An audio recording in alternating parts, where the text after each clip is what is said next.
Hi,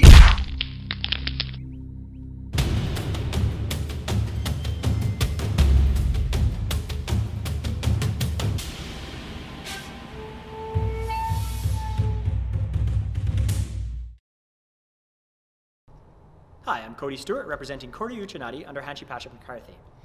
In the first 8 videos, we looked at fundamental principles covering concepts such as stance and posture, mobility, rotation, power, all concepts that are common to everything that we do. Let's look at a review of those concepts. You can use this video as a reference, clicking on any one of the thumbnails for the more detailed video on that concept.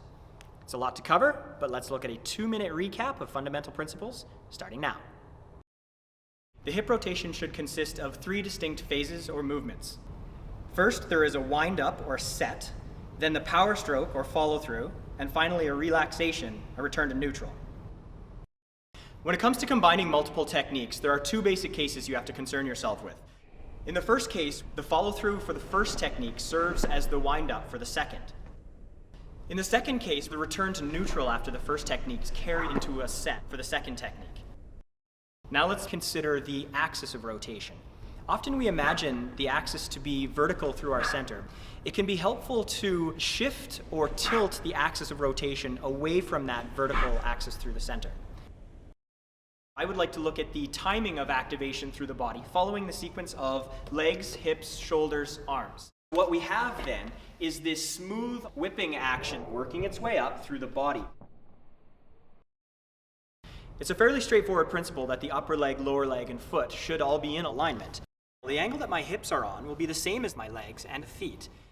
If I step and pivot, everything moves together to maintain that anatomical alignment. Stand not like an upside down Y, but rather like a lambda. I want a little bit of a forward lean so that I can resist his push and the force is directed down my spine, through my leg, and into the floor. There is a useful range implied by your stance that roughly spans the angle between your legs. So we have guidelines defining our frame, and generally I want my opponent, or at least my effort, contained within the overlap region. It's not uncommon to see rooted and relatively stationary stances while several techniques are performed with the hands.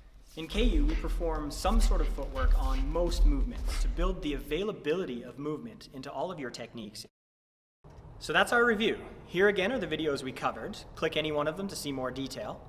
All of these concepts are common to virtually everything we do, and in that way they are essential for building solid basic skills.